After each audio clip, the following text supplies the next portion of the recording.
सत्ययुग त्रेतायुग दापर युग कलिजुग अन्यान्य जुगेर भगवानेर थेके कलिजुगेर भगवानेर दया करुणा भालोबासा अनेक बेशी बाबा। कथाटा केन बोललाम? कारण कथाटा अन्यान्य जुगेर भगवान असुरदेरके दमन करेछेन, दुष्टके दमन करेछेन। सत्ययुगे असुर बध करलेन, त्रेतायुगे रावण के बध करलेन, दापर जुगे कंस के बध करलेन, किन्तु कलिजुगेर भगवान तिनि बध करलेन ना, जीवेर चरित्रटाके परिवर्तन करे दिलेन। चोर के चोरी चोर जिनि चोर जिनि दोषी दुष्टु बोले ताके गुली करे देवा खूब एकटा कठिन काज नय, किन्तु यदि तार चरित्रटाके परिवर्तन करे देवा जाय बोले एटा किन्तु खूब कठिन। সেই চরিত্রটাকেই পরিবর্তন করতে এলেন কলিযুগের ভগবান। যে যুগে যুগে তো অনেক মেরেছি, অনেক বধ করেছি, কিন্তু তাতে কিছু রেজাল্ট ভালো আসেনি। আবার তারা ঘুরে ফিরে এসেছে।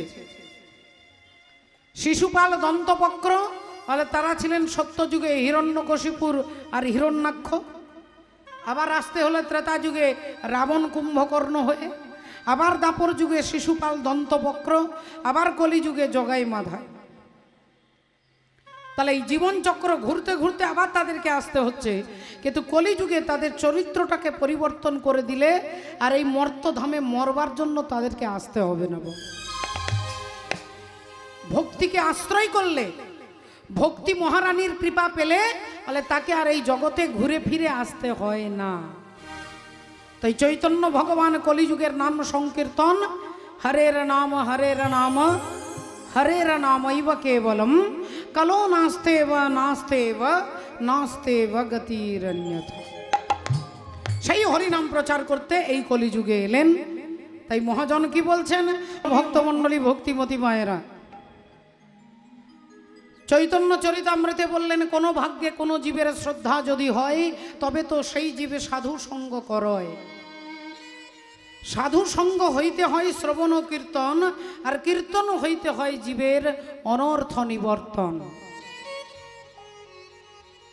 বাবা ঠাকুর, আমরা অনেক কিছু জেনেছি, অনেক শাস্ত্র পড়েছি, অনেক কিছু করলাম, কিন্তু ভগবানকে আপনি এমনি এমনি দেখলে চিনতে পারবেন না। যতক্ষণ সাধু গুরু ভক্ত আপনাকে কৃপা না করে আপনি ভগবানকে দেখলেও চিনতে পারবেন না। আপনারা ভালো করে ভেবে দেখুন, ভগবানকে দেখলেই যদি চেনা যেত তাহলে দুর্যোধন চিনতে পারলেন না কেন? দুর্যোধন কি ভগবান কৃষ্ণকে দেখেনি? শুধু কি অর্জুনই ভগবানের বিশ্বরূপ দেখেছে, দুর্যোধন বিশ্বরূপ দেখেননি? যখন কুরুক্ষেত্রের যুদ্ধ শুরু হওয়ার আগে শান্তির বার্তা নিয়ে ভগবান এলেন দুর্যোধনের কাছে, এসে বললেন, দুর্যোধন ওই 5টা ভাইকে 5টা গ্রাম দান করে দাও, এত বড় রক্তক্ষয়ী কুরুক্ষেত্রের যুদ্ধটাকে তুমি পারবে বন্ধ করতে, 5টা ভাইকে 5টা গ্রাম দান করে দাও।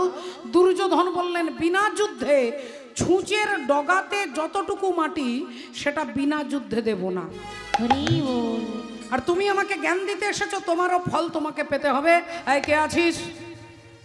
এই নন্দের বেটা কৃষ্ণকে, এই কেশটাকে এই স্তম্ভের মধ্যে দড়ি দিয়ে বেঁধে রেখে দে। আজকে সারাদিন আমার ঘরে বাঁধা থাকবে। এই যেই আদেশ করে দিয়েছে অমনি ভগবানকে বাঁধতে এসেছে বাবা। কিন্তু আপনারা খুব ভালো করে জানেন যে পৃথিবীর আজও পর্যন্ত এমন কোনো দড়ি আবিষ্কার হয়নি যে দড়ি দ্বারা আপনি ভগবানকে বাঁধতে পারবেন। যেই ভগবানকে স্তম্ভের মধ্যে বেঁধে দিয়ে দুর্যোধন পিছন দিকে তাকিয়েছে, দেখে পিছন দিকে পেছনের দিকে ভগবান কৃষ্ণ দাঁড়িয়ে আছে। ডান দিকে তাকাচ্ছে, দেখছে ডান দিকে ভগবান কৃষ্ণ, বাঁ দিকে তাকাচ্ছে, দেখছে বাঁ দিকে কৃষ্ণ। যেদিকে তাকাচ্ছে সেখানেই কৃষ্ণকে দেখতে পাচ্ছে। তাহলে বাবা আপনারা বলুন তো, এটা কি বিশ্বরূপ নয়? বিশ্বে যাহার রূপ পরিব্যাপ্ত, যেদিকে তাকাচ্ছে সেখানেই কৃষ্ণ। তাহলে কৃপা করে বিশ্বরূপ দেখাইল দুর্যোধনে, কিন্তু চিনিতে নারিল দুর্যোধন বিনা ভক্তির কারণে। হরি হরি বল। ভক্তি নেই বলে দুর্যোধন দেখেও চিনতে পারলেন না। তাহলে ভগবানকে দুর্যোধনও দেখেছে, কিন্তু সাধুর কৃপা না হলে ভগবানকে দেখলেও চেনা যাবে না। প্রমাণ দিচ্ছে ভগবান এসেছেন। অর্জুন ছুটতে ছুটতে কৃষ্ণের কাছে এসে বলছে, সখা কৃষ্ণ, আমার অনেক দিনের একটা বাসনা আছে। কি বাসনা? না, আমি একটু গঙ্গায় স্নান করতে যাব। অর্জুন, তুমি গঙ্গা স্নান করবে কেন? তুমি কি কিছু পাপ টাপ করেছো নাকি? কিছু অপরাধ করেছো? অর্জুন বললেন, পাপ করেছি মানে? আর এত বড় কুরুক্ষেত্রের যুদ্ধে কত নারী বিধবা হলো আমার জন্য, কত ছেলে তার বাবাকে হারালো আমার জন্য, কত বাবা তার সন্তানকে হারালো আমার জন্য। তাই আমি যে পাপ অপরাধ করেছি, এই অপরাধ থেকে মুক্ত হতে গেলে আমাকে গঙ্গা স্নান করতে হবে। ভগবান আর কোনো কথা বললেন না, বললেন তুমি রথে ওঠো, আমি তোমাকে নিয়ে যাচ্ছি। আর যেই অর্জুন রথের ওপরে উঠে বসেছেন, অমনি ভগবান নিয়ে যাচ্ছেন আজকে গঙ্গা স্নান করাতে। ভগবান রথটাকে দাঁড় করিয়েছে। অর্জুন অমনি বলে উঠলো, কৃষ্ণ দাঁড়াও, আমরা গঙ্গার পাড়ায় চলে এসেছি, সামনেই গঙ্গা। তুমি এক কাজ করো, তোমাকে যেতে হবে না, তুমি এখানে রথের ওপরে বসে অপেক্ষা করো, আমি 3টে ডুব দিয়ে আমার তাড়াতাড়ি ফিরে আসবো, কেমন? এই বলে অর্জুন এক লাফে রথ থেকে নেমে আর ছুটতে ছুটতে যাচ্ছে গঙ্গার তীরে। যেই গঙ্গার তীরে দাঁড়িয়েছে, অমনি অর্জুন চমকে উঠেছে। এ কি ওমা! যে গঙ্গায় স্নান করতে যে ঘাটে এসেছে, সেই ঘাটে দেখছে একটা মরা ভেসে যাচ্ছে মা। আর ওই মরাটাকে দেখে অর্জুনের প্রচন্ড ঘৃণা হলো। ছি ছি ছি ছি ছি ছি ছি ছি, আমি যে ঘাটে স্নান করব সেই ঘাটেই মরা ভেসে যাচ্ছে। তাহলে এক কাজ করি, মরাটা ভেসে চলে যাক, তারপরে আমি স্নান করব। আর ততক্ষণ আমি উল্টো দিকে মুখটা ঘুরিয়ে নিই। অর্জুন উল্টো দিকে মুখটা ঘুরিয়ে নিলে। অর্জুন উল্টো দিকে মুখটা ঘুরিয়ে দাঁড়িয়ে আছে, মরাটা জলে ভেসে যাচ্ছে। এমন সময় ভগবান যে রথে বসে আছেন, তিনি কোনো কাজ নিজের হাতে করেন না মা, সব রিমোটে কাজ হয়ে যায়। ভগবানও 2টো শৃগাল পাঠিয়ে দিয়েছে, একটা একটু ছোট, একটা একটু বড়। ছোট্ট শৃগাল তার দাদাকে বলছে, দাদা আজ 3 দিন হয়ে গেল দাদা, পেটে একটা দানা পড়েনি, খুব খিদে পেয়েছে। ও দাদা দেখো না, কোথাও কোনো খাবার পাওয়া যায় কি না, দেখো না। দাদা বলল, ভাই তোরও খিদে পেয়েছে, আমারও পেয়েছে, কি করি বলতো? কার মুখ দেখে উঠছি আজ কপালে 3 দিন কোনো খাবার জুটছে না। এই কথা বলতে বলতে দাদা দেখতে পেয়েছে গঙ্গার জলে মরাটা ভেসে যাচ্ছে। দাদা লাফিয়ে উঠেছে, ভাই ওই দেখ গঙ্গার জলে মরা ভেসে যায়। আর অমনি 2টো শৃগাল ছুটে গিয়ে দাঁত দিয়ে মরাটাকে কামড়ে একবারে টেনে তুলেছে। আর মরাটাকে টেনে তুলে যেই খাবার জন্য, ছোট্ট শৃগালটা খাবার জন্য মুখটা বাড়িয়েছে। আর অর্জুন ভাবলেন এখানে দাঁড়িয়ে সময় নষ্ট করব না, অর্জুন ওখান থেকে যাবার জন্য পাটা বাড়িয়েছে। এমন সময় ওই বড় শৃগালটা তার ভাইকে বলছে, ভাই একটু দাঁড়িয়ে যা, দাঁড়িয়ে যা। যেই বলেছে দাঁড়িয়ে যা, অমনি অর্জুন দাঁড়িয়ে গেছে। দেখি ব্যাপারটা কি, 2টো শৃগাল কথা বলছে, অর্জুন কিন্তু শৃগালের ভাষা বুঝতে পারে বাবা। অর্জুন দাঁড়িয়ে গেছে, দেখি ব্যাপারটা কি। তা ভাই বলল, দাদা দাঁড়িয়ে যাব কেন, আগে খাওয়া দাওয়াটা সেরে নিলে হবে না? দাদা বললেন, তুইও খাবি আমিও খাবো, খাবার আগে মরাটা পরীক্ষা করে নেব, এই মরা খাওয়া যাবে কি না। তা নাও দাদা, কি পরীক্ষা করবে, তাড়াতাড়ি করো, আমি আর পারছি না। দাদা বলল, বেশি সময় লাগবে না, 3টে জায়গার গন্ধ নেব, একবার কানে, একবার মুখে, আর একবার বুকে। এই 3টে জায়গার গন্ধ নিয়ে দাদা ভাইকে বলছে, ভাই এই মরা খাওয়া যাবে না। ভাই বলল, কেন খাওয়া যাবে না? সারা জীবন আমরা মরা খাই, এই মরা খাওয়া যাবে না কেন? দাদা বললেন, এর কানে গন্ধ নিয়ে দেখলাম লোকটার মৃত্যু পর্যন্ত গুরু দীক্ষা হয় নাই। যতদিন জীবের গুরু করোনা নাহি হয়, পশু বলি সেই প্রাণীকে জানিবে নিশ্চয়। এর কানে গন্ধ নিয়ে দেখলাম লোকটার গুরু দীক্ষা হয়নি। বললেন, তাহলে তুমি মুখে গন্ধ নিলে কেন দাদা? না, মুখের মধ্যে গন্ধ নিয়ে দেখলাম যে 24 ঘন্টায় একবার ওই লোকটা যখন বেঁচে ছিল, ওই 24 ঘন্টায় একবারও নিতাই গৌর প্রেমানন্দে হরি হরি হরি, সারাদিনে একবারও হরি বল বলে নাই। বললে, দাদা তাহলে বুকে গন্ধ নিলে কেন? না, বুকের মধ্যে গন্ধ নিয়ে দেখলাম যে লোকটা কোনোদিন কোনো সাধু গুরু ভক্তকে জড়িয়ে ধরে আলিঙ্গন করে নাই ভাই, কোনো ভক্তকে জড়িয়ে ধরে আলিঙ্গন করে নাই। এর মধ্যে কোনো কোয়ালিটি নেই, তুইও খাবি না আমিও খাবো না, চল পালিয়ে চল। মরাটাকে ফেলে দিয়ে 2টো শৃগাল চলে যাবে। এমন সময় দাদা কি করেছে, মরাটাকে একটা লাথি মেরেছে। আর যেই মরাটাকে লাথি মেরে দিয়ে চলে যাবে, অমনি ভাই বলে উঠলো, দাঁড়াও দাদা, আগে তুমি আমার প্রশ্নের জবাব দাও। এতক্ষণ তুমি যা বলেছ আমি তা শুনেছি, এবার আমার একটা প্রশ্নের জবাব তোমাকে দিতে হবে, তুমি ওকে লাথি মারলে কেন? তুমি ওকে লাথি মারলে কেন? দাদা বললেন লাথি মারলাম কেন বুঝতে পারলি না? ও মহাপাপী, তাই ওকে লাথি মেরেছি। ছোট্ট শ্রীগাল বললেন না না না না না না না, ও পাপী বলে তুমি ওকে লাথি মারোনি, ও মরে গেছে বলে তুমি লাথি মারতে পেরেছো। আচ্ছা দাদা, ধরো ও যদি বেঁচে থাকতো তুমি লাথি মারতে পারতে? দাদা বললেন হ্যাঁ পারতাম। ভাই বলল তাহলে তোমাকে এক্ষুনি একটা জ্যান্ত পাপী দেখাচ্ছি, যে এর থেকে আরো ভয়ঙ্কর পাপী। দাদা বললেন দেখা কোথায় সেই জ্যান্ত পাপী, এর থেকেও আরো বড় পাপী কোথায় সে? অমনি ছোট্ট শ্রীগাল মুখটা তুলে দেখাচ্ছে, ওই যে ভদ্রলোক উল্টো দিকে মুখ ঘুরিয়ে দাঁড়িয়ে আছেন, ওই ভদ্রলোক হচ্ছে এর থেকে আরো ভয়ঙ্কর পাপী। যেই এ কথা বলেছে সঙ্গে সঙ্গে দাদা চিৎকার করে উঠেছে, চুপ! সর্বনাশ, তুইও মরবি আর আমাকেও মারবি, তোর জন্য আমিও মরবো, শীঘ্রই এখান থেকে পালা পালা পালা। ভাই বলল দাদা এত ভয় পেয়ে যাচ্ছ, থরথর করে কাঁপছো, ব্যাপারটা কি? কি এমন বলেছি? দাদা বলল তুই কাকে জ্যান্ত পাপী বলেছিস? ওই ভদ্রলোক যদি শুনতে পারে তোকেও মারবে আমাকেও মারবে, তুই কি ওনাকে চিনিস? ভাই বলল হ্যাঁ চিনি। না তুই চিনিস না? হ্যাঁ চিনি। না চিনিস না? তুই যদি চিনতিস তাহলে এ কথা তুই বলতে পারতিস না। ভাই বলল দাদা গো, ওই যে ভদ্রলোক উল্টো দিকে মুখ ঘুরিয়ে দাঁড়িয়ে আছে না, ওই ভদ্রলোক চন্দ্রবংশে জন্মগ্রহণ করেছে, আর সেই বংশের প্রথম পুরুষ হচ্ছে পরমাত্মা ভগবান শ্রী বিষ্ণু। বিষ্ণুর নাভি থেকে সৃষ্টি হলো ব্রহ্মা, ব্রহ্মার পুত্র অত্রি, অত্রির পুত্র সোম, সোমের পুত্র বুধ, বুধের পুত্র পুরুরুবা, পুরুরুবার পুত্র আয়ুষ, আয়ুষের পুত্র নহুষ, নহুষের পুত্র যজাতি, যজাতির পুত্র যদু, যদুর পুত্র পুরু, পুরুর পুত্র জন্মেঞ্জয়, জন্মেঞ্জয় পুত্র প্রচিষ্ঠান, প্রচিষ্ঠানের পুত্র মনুষ্য, মনুষ্যের পুত্র চারুপদ, চারুপদের পুত্র শুদ্ধু, শুদ্ধুর পুত্র বহুগব, বহুগবের পুত্র সংজাতি, সংজাতির পুত্র অসংজাতি, অসংজাতির পুত্র রুদ্রাস্য, রুদ্রাস্যের পুত্র ঋতেশু, ঋতেশুর পুত্র রস্তিনাব, রস্তিনাবের পুত্র রেভি, রেভির পুত্র দুষ্মন্ত, দুষ্মন্তের পুত্র ভরত, ভরতের পুত্র ইক্ষু, ইক্ষুর পুত্র সংবরণ, সংবরণের পুত্র সুধনু, সুধনুর পুত্র সোহত্র, সোহত্রের পুত্র চবন, চবনের পুত্র কৃতি, কৃতির পুত্র উপরিচর বসু, উপরিচর বসুর পুত্র জরাসন্ধ, জরাসন্ধের পুত্র সহদেব,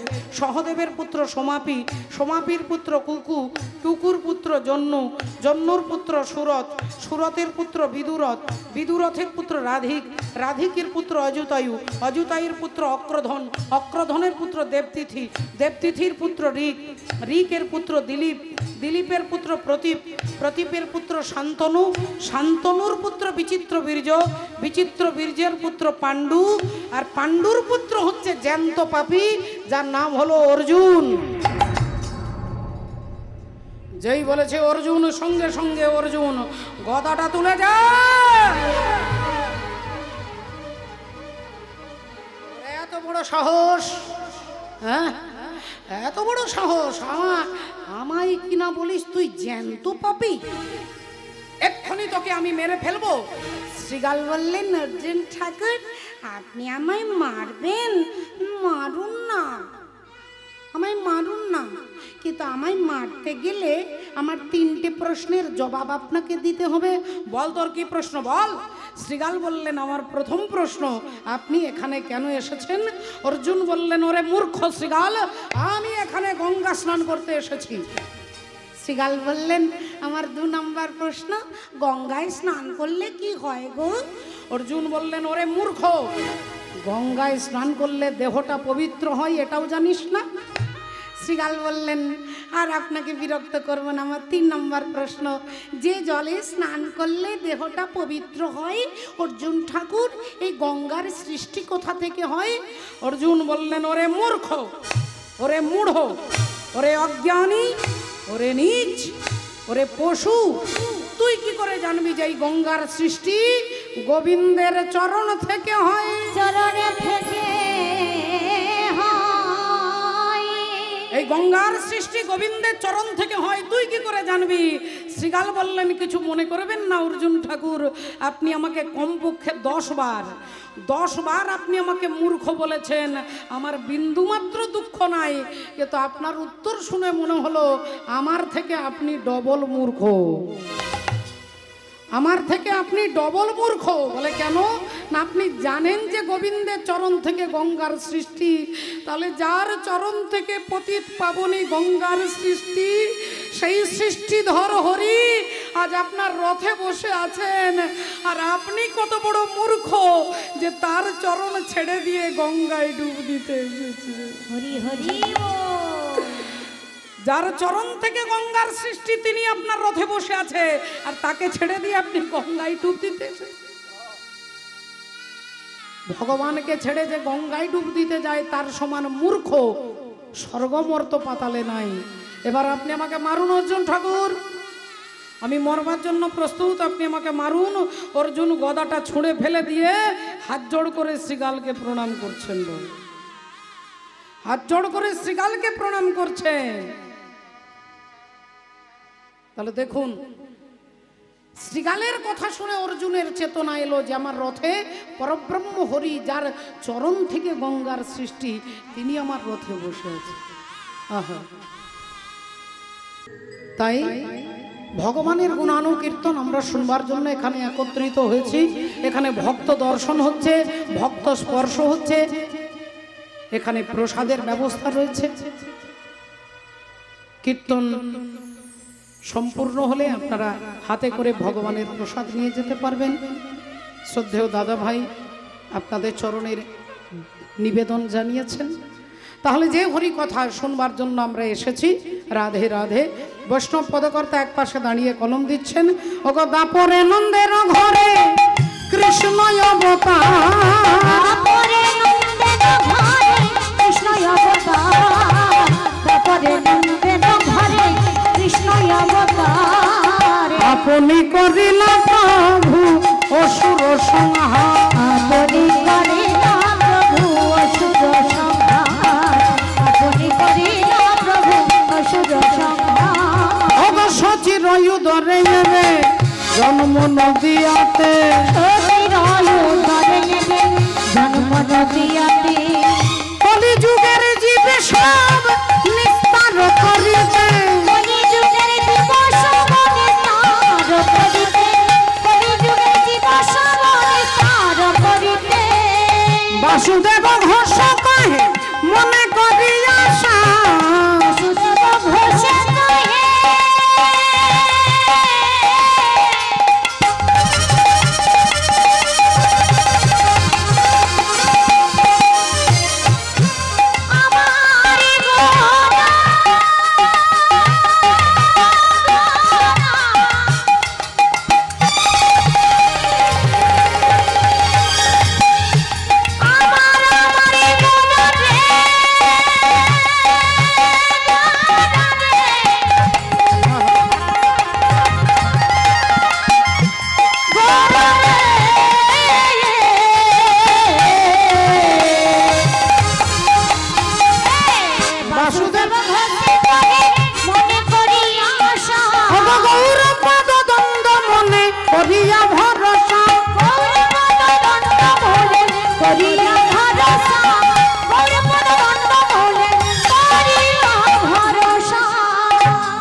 বাবা ঠাকুর ভক্তিমতী মায়েরা, আমরা এতক্ষণ মহাপ্রভু চরণ আশ্রয় করেছিলাম। আজকে আমাদের অনুষ্ঠানের যেহেতু উপলক্ষ হচ্ছে ভগবান শ্রীকৃষ্ণের জন্মাষ্টমী, ভগবানের আবির্ভাব, ভগবান এলেন পরিত্রাণায় সাধুনাম বিনাশায় চ দুষ্কৃতম ধর্ম সংস্থাপনার্থায় সম্ভবামি যুগে যুগে। সেই ভগবানের কথাই আজকে আমরা শুনবো।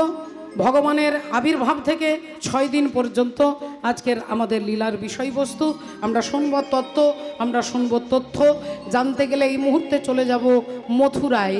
মথুরার রাজা দুরাচারী রাজা, অত্যাচারী রাজা, পাপাচারী রাজা কংস। আর সেই কংস রাজ্যে ঘোষণা করেছে আমার রাজ্যে কেউ হরি কথা বলবে না, আমার রাজ্যে কেউ ভগবান বিষ্ণুর উপাসনা করবে না, আমার রাজ্যে কেউ তুলসী চয়ন করবে না, তুলসী পত্র বিষ্ণুকে দেবে না, কারোর বাড়িতে খোল করতাল বাজবে না, কারোর বাড়িতে শঙ্খ ঘণ্টা বাজবে না। যেখানে কীর্তন হবে সেখানে আগুন ধরিয়ে দেবে, যেখানে পুজো হবে যে পুজো করবে তার হাত কেটে দেবে, যে মন্ত্র উচ্চারণ করবে তার জিহ্বা কেটে দেবে। কংসের আদেশে সবাই পুজো পাঠ সব বন্ধ করে দিলেন। ঘরে ঘরে ঘণ্টা শঙ্খ বাজা বন্ধ হয়ে গেল। কিন্তু বাবা ঠাকুর ওই কংসের পিতা ছিলেন উগ্রসেন, যিনি দিবারাত্রি ভগবানের ভজন ছাড়া থাকতে পারেন না। সেই উগ্রসেন চুপি চুপি লুকিয়ে লুকিয়ে দরজা জানালা বন্ধ করে ভগবানের পুজো অর্চনা করেন। একদিন দরজা বন্ধ করে পুজো করছেন, আর এমন সময় দুরাচারী কংস দরজায় লাথি মেরেছে। বাবা, আর যেই দরজায় লাথি মেরেছে দরজাটা ভেঙে গেছে। দেখছে উগ্রসেন ভগবান বিষ্ণুর পদপ্রান্তে বসে ভগবানের উপাসনা পুজো অর্চনা করছেন। রেগে গিয়ে চিৎকার করে বলে উঠলেন, এই কে আছিস? আমারই বাড়িতে বসে আমারই আদেশ অমান্য করে তুমি আমার বাড়িতে আমার শত্রুর পুজো করছো, তাই কে আছিস? একে ঘাড়ে ধরে টানতে টানতে নিয়ে গিয়ে কারাগারে বন্দি করে দে। পিতা উগ্রসেনকে টানতে টানতে কারাগারে নিয়ে যাবে। উগ্রসেন অমনি বলে উঠলেন, ওগো তোমরা একটু দাঁড়াও, একটু দাঁড়াও, আমি আমার ছেলের সঙ্গে দুটো কথা বলবো। বাবা কংস, তুই আমাকে কোথায় পাঠাচ্ছিস? বাবা তুই আমাকে কোথায় পাঠাচ্ছিস? যেই এ কথা বলেছে কংস বলছে, তোমাকে আমি কারাগারে পাঠাচ্ছি, কারাগারে পাঠাচ্ছি। উগ্রসেন বললেন, ওটাই তো জিজ্ঞাসা করছি, কারাগারে, কারাগারে। কংস বলছে, আরে বাবা তোমাকে কারাগারে পাঠাচ্ছি। কারাগারে, কারাগারে, কারাগারে, কারাগারে, কারাগারে, অর্থাৎ কার কাছে, কার দায়িত্বে তুই আমাকে পাঠাচ্ছিস? আর কংস বারবার রেগে রেগে একটাই কথা বলছে, তোমাকে কারাগারে, কারাগারে পাঠাচ্ছি। রেগে গিয়ে বলছে, তোমাকে জেলে পাঠাচ্ছি। উগ্রসেন বললেন, বাবারে তোর মঙ্গল হোক বাবা, এতদিন আমি জেলে ছিলাম, তুই আজকে আমাকে মুক্ত করে দিয়েছিস। আর উগ্রসেনের বলবার লক্ষ্যটা কি না, সংসারটা হচ্ছে কারাগার, সংসার কারাগার।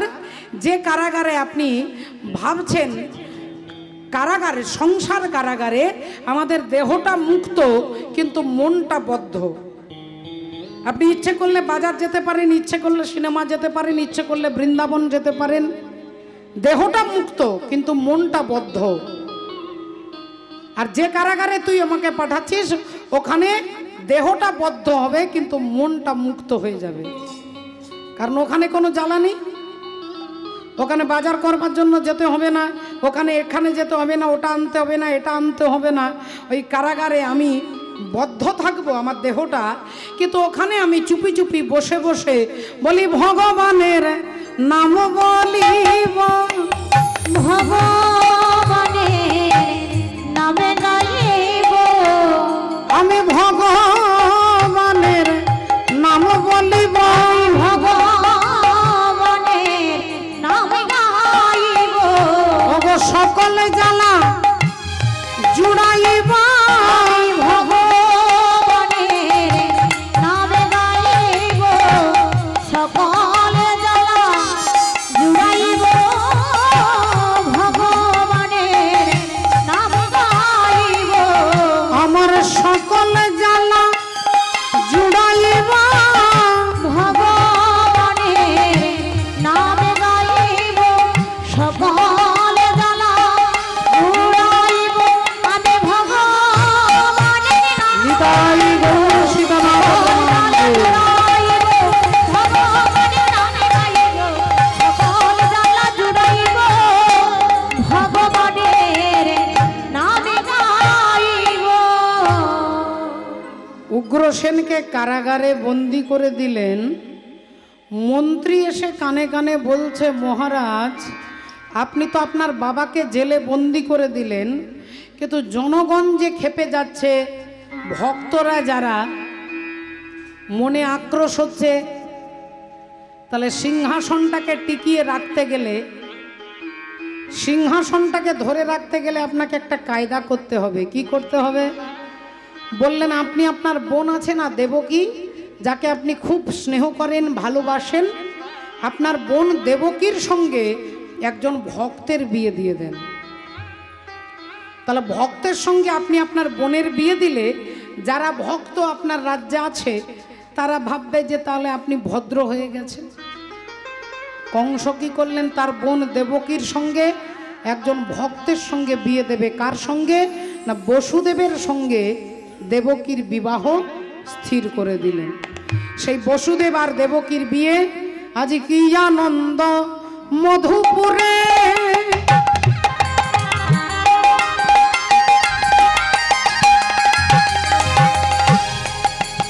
আজি কি আনন্দ মধুপুরে।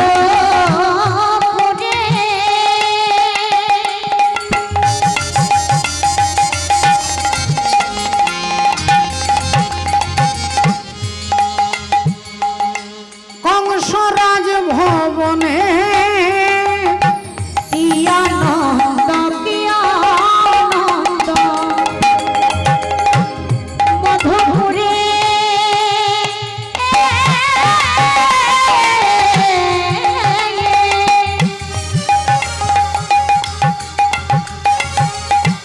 কংসরাজ ভবনে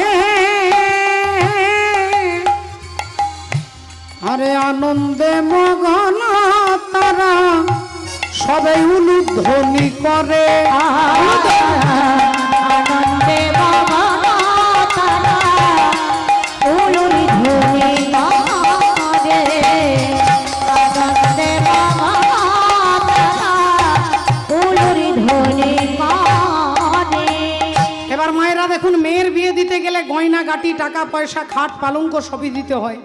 কংস তার বোনের বিয়েতে কি দিচ্ছে? ওমা পদকর্তা বলছে দেখুন, আজ মণি মুক্তা প্রবালাদি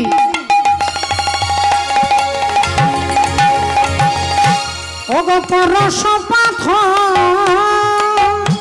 মণি মুক্তা প্রবলাদি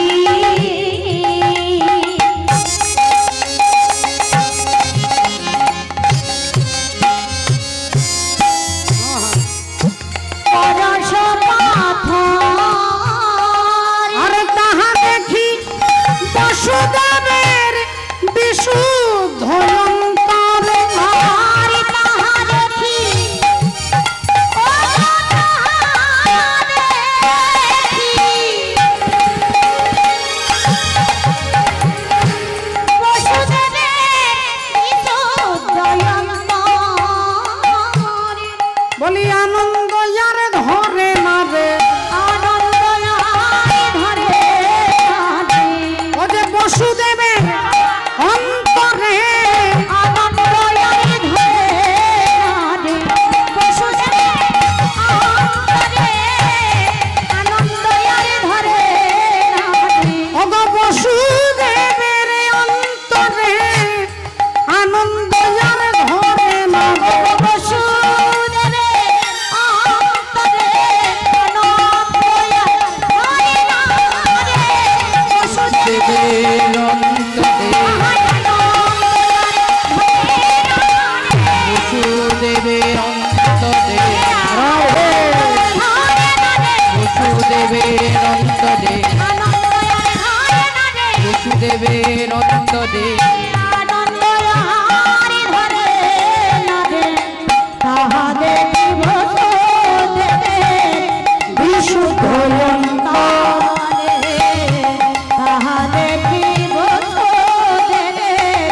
বিশুদ্ধ অন্তর। ঘটা করে সমারোহ করে বসুদেব দেবকীর বিয়ে হয়ে গেল। বোনের বিয়ে হয়ে যাচ্ছে, বোন শ্বশুর বাড়ি যাবে, আত্মীয় পরিজন সবাই যেমন কান্নাকাটি করে, সকলে কান্নাকাটি করছে, কিন্তু সব থেকে বেশি কাঁদছেন তিনি হচ্ছেন দাদা কংস। কারণ কংসের খুব স্নেহের বোন হচ্ছে দেবকী, খুব ভালোবাসে। তাই দেবকীর জন্য তার অন্তরটা ফেটে যাচ্ছে, কান্নাকাটি করছে, কান্নায় বুক ভেসে যাচ্ছে। এবার বোন আর ভগ্নিপতিকে সোনার রথে বসিয়ে আজকে কংসই ড্রাইভার হয়েছে বাবু। ভগ্নিপতি আর ভগ্নিকে বসিয়েছে রথে, আজকে রথটা চালাচ্ছেন কংস। কিন্তু আপনারা এটা সকলে জানেন, সকলেই মানেন যে ড্রাইভার যদি পাকা হয়, গাড়িটা যদি খারাপও হয়, আপনাকে কিন্তু গন্তব্যস্থলে ডেস্টিনেশনে পৌঁছে দেবে। কিন্তু যদি গাড়িটা ভালো হয়, ড্রাইভার কাঁচা হয়, তাহলে কিন্তু আপনি আপনার গন্তব্যস্থলে পৌঁছাতে পারবেন না।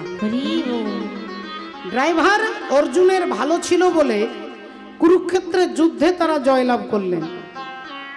আর আজকে ড্রাইভার কে না? দুরাচারী কংস। কংস রথটা চালিয়ে নিয়ে যাচ্ছে, বসুদেব দেবকী যাচ্ছে। দেবকী মনে মনে ভাবছে, দেখেছো আমার দাদা আমাকে কত ভালোবাসে। হ্যাঁ, আমার দাদা, আমার রথটা, আমি আছি বলে আমার দাদা রথটা চালিয়ে নিয়ে যাচ্ছে। আমার দাদা আমাকে খুব ভালোবাসে, আমার দাদা আমাকে ছাড়া কিছু জানে না, আমার দাদা আমার জন্য কান্নাকাটি করছে, আমার দাদা আমার বিয়েতে কত কিছু দিয়েছে, হাজার হাজার হাতি, হাজার হাজার ঘোড়া, সোনা দানা, হিরে মণি মাণিক্য, এমনকি 300টা সোনার রথ দিয়েছে। একটা রথে বসিয়ে দাদা আজকে আমাদেরকে নিয়ে যাচ্ছে, এই দাদার প্রশংসা মনে মনে করছে। আর এমন সময় কংস রথ চালিয়ে নিয়ে যাচ্ছে, ঘড় ঘড় করি রথ ধাইয়া চলিল, ঘরে ঘরে ঘরে ধাইয়া চলিল, ঘরে ঘরে করিল চলে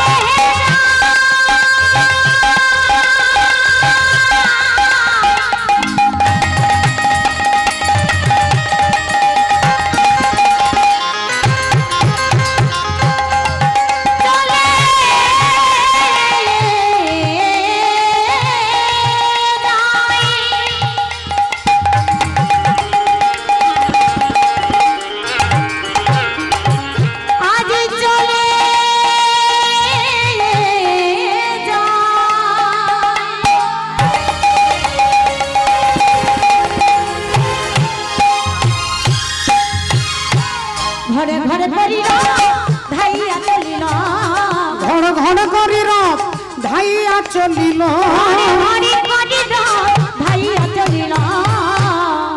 আরে হেন কালে দৈব বাণী শুনিতে পাইল, হেন কালে দৈব বাণী শুনিতে পাইল, হেন কালে দৈব বাণী শুনিতে পাইল। এমন সময় শুনতে পেলেন, দুরাচারী কংস শুনতে পেলেন, কংস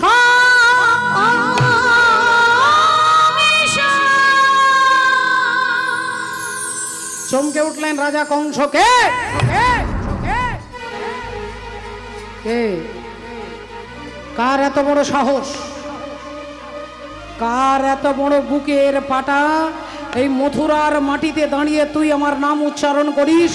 কে তুই? আমি তোকে দেখতে চাই, তুই কে? মহারাজ, আমার নাম নিয়তি, ভাগ্য। আমার নাম ভাগ্য, আমি নিয়তি। তোর কাজ কি? আগে মহারাজ, আমার কাজ হচ্ছে ভিখারি থেকে রাষ্ট্রপতি পর্যন্ত আর পিঁপড়ে থেকে হাতি পর্যন্ত আমি সকলের ভাগ্যের বিচার করি। আমি সমস্ত জীবের ভাগ্যের বিচার করি। কংস বললেন, তাহলে তোকে আমি দেখতে পাচ্ছি না কেন? আগে মহারাজ, এ জগতে কেউ আমাকে দেখতে পায় না। বড় বড় পণ্ডিত দেখতে পায় না, আবার মূর্খও দেখতে পায় না, আবার ধনী ব্যক্তিও দেখতে পান না, আবার ভিখারি ব্যক্তিও দেখতে পান না, কিন্তু আমি আছি। আমি যে আছি এ কথা অনেকে মানে, আবার অনেকে মানে না। তো তোর কাজ কি? না সকলের ভাগ্যের বিচার করা। তাহলে তুই এখানে কেন এসেছিস? না মহারাজ, আজকের ডিউটিটা আপনার কাছেই পড়েছে। আর কি আজকের ডিউটি আপনার কাছে পড়েছে, তার মানে না আজকে আপনার ভাগ্যের বিচার করতে এসেছি। কি আমার ভাগ্যের বিচার তুই করবি? আমি কংস, আমার ভাগ্যের বিচার তোকে করতে হবে না।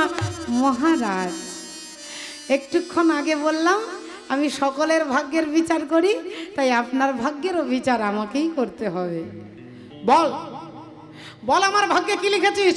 আগে মহারাজ, ওই যে বোনকে যে আপনি এত ভালোবেসে এত টাকা খরচা করে বিয়ে দিলেন না, ওই বোনের, আপনার বোনের 8ম সন্তান আপনাকে হত্যা করবে। যে বোনের বিয়েতে আপনি এত কান্নাকাটি করছেন, আপনার ভাগ্নে অষ্টম সন্তান আপনাকে হত্যা করবে, এটা আপনার কপালে পরিষ্কার করে লেখা আছে। কংস বললেন, তাহলে তুই তোর ক্ষমতা দেখালি, এবার আমার ক্ষমতাটা দেখে যা। এই বলে কংস এক লাফে রথ থেকে নেমে, আর রথ থেকে নেমে দেবকীর চুলের মুড়িটা বাঁ হাত দিয়ে টেনে ধরেছে। একটু ভালো করে ভেবে দেখুন ভক্তিমতী মায়েরা, শ্রদ্ধেয় বাবা ঠাকুর, আজ থেকে 10 মিনিট আগে দেবকী ভাবছিল আমার দাদার মতো দাদা হয় না, আমার দাদার মতো আমাকে কেউ ভালোবাসে না, আমার দাদা এটা করেছে, এটা দিয়েছে, এটা করছে, এটা কাঁদছে, এত কিছু ভাবছিলেন। আর যেই কংস শুনল দেবকীর অষ্টম সন্তান আপনাকে মারবে, অমনি কংস রথ থেকে নেমে বাঁ হাত দিয়ে দেবকীর চুলের মুঠিটা টেনে আর তলোয়ারটাকে বার করেছিল। তাহলে একটু ভালো করে ভেবে দেখুন তো, আমরাও ভাবি না মাঝে মাঝে যে আমার বাবা আমাকে খুব ভালোবাসে, আমার দাদা আমাকে খুব ভালোবাসে, আমার স্বামী আমাকে খুব ভালোবাসে, আমাকে ছাড়া বাঁচতেই পারবে না, আমুক তুসুক কত রকমের ভাবনা ভাবি। কিন্তু ভক্তিমতী মায়েরা, হরি হরি, এর মূল উদ্দেশ্যটাই হচ্ছে যে মায়া আমাদেরকে আচ্ছন্ন করে রেখেছে। তাহলে আমরাও ভাবি আমার স্বামী, আমার দাদা, আমার ছেলে আমাকে খুব ভালোবাসে, খুব ভালোবাসে, বলে একদিন ধারণাটা চেঞ্জ হয়ে যাবে, অপেক্ষা করে থাকুন, অপেক্ষা করুন। যেই দেবকী ভাবছিলেন আমার দাদার মতো দাদা কেউ নেই, ভগবান আগে তার মায়ের ওই দেবকীর ভ্রমটাকে মেটানোর জন্য কি করলেন না, কংস চুলের মুঠিটা ধরে টেনে নামিয়ে তলোয়ারটা বার করেছে। না रहेगी বাঁশ আর না বাজেগি বাঁশুরি, না বাঁশ থাকবে না বাঁশের বাঁশি বাজবে, না দেবকী থাকবে না দেবকীর অষ্টম সন্তান হবে। একটা ধারণা নিয়ে কংস তলোয়ারটা বার করে মারতে যাবে, বসুদেব বলছেন মহারাজ আপনি আমার স্ত্রীকে মারবেন না মহারাজ, আমার স্ত্রীকে মারবেন না মহারাজ, মারবেন না, আপনার পায়ে ধরছি, অনুরোধ করছি মহারাজ আপনি আমার স্ত্রীকে মারবেন। কংস বললেন বসুদেব বোকার মতো কথা বলবে না, তোমার অষ্টম সন্তান আমার মৃত্যুর কারণ। বসুদেব বললেন তাহলে মহারাজ আমার 8 নাম্বার ছেলেই যদি আপনার মৃত্যুর কারণ হয়, আমি আপনাকে কথা দিচ্ছি যেদিন ছেলেটা জন্ম নেবে সেই দিন আপনার হাতে তুলে দেব। কংস বললেন তুমি কি আমাকে এত বোকা ভেবেছো নাকি? হ্যাঁ, এত বোকা ভেবেছো? তোমার প্রথম সন্তান যদি আমার মৃত্যুর কারণ হয়, বললেন মহারাজ আমার প্রথম সন্তান যেদিন হবে আমি সেই দিন আপনার হাতে তুলে দেব। তোমার দ্বিতীয় সন্তান যদি আমার মৃত্যুর কারণ হয়, বলে দ্বিতীয় সন্তানকেও আপনার হাতে তুলে দেব। তোমার তৃতীয় সন্তান, বলে তৃতীয়, চতুর্থ, পঞ্চম, ষষ্ঠ, সপ্তম, অষ্টম, আমার প্রতিটা ছেলেকে আমি আপনার হাতে তুলে দেব।